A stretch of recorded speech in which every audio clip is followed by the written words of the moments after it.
So, yan na nga guys, no? Ah, hanggang dito lang yung live natin guys. Maraming salamat sa mga nanonood. At saka yung pakishare nyo itong live na to, parang palaman din natin mga kapwa, no? Kapwa natin.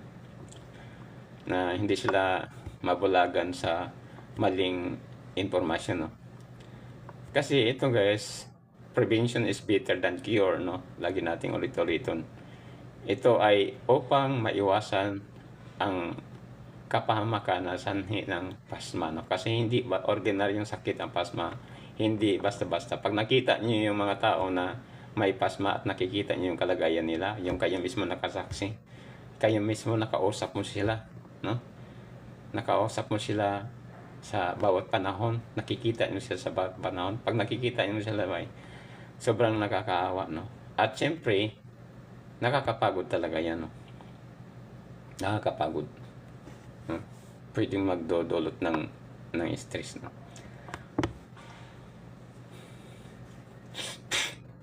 Kasi ano yan, hindi makontrol yung pag ano, parang nag-convulsion yung katawan, no?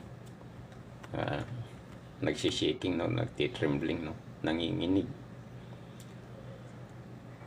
So, hanggang dito lang guys, no?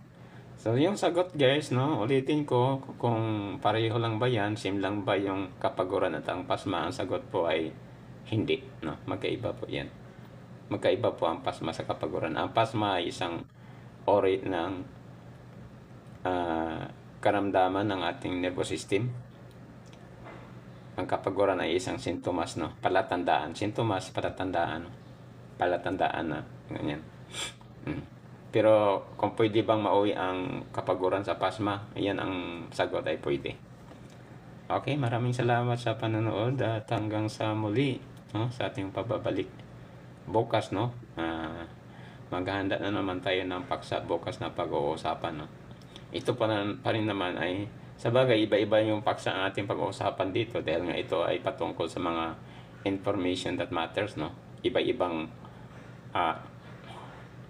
pinagmulan ng mga informasyon dito ay ating tinatalagay at binigyan natin ng kalinawan, no?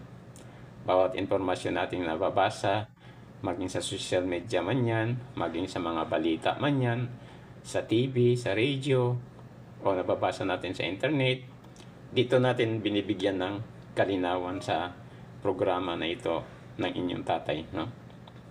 So maraming salamat. Bye-bye.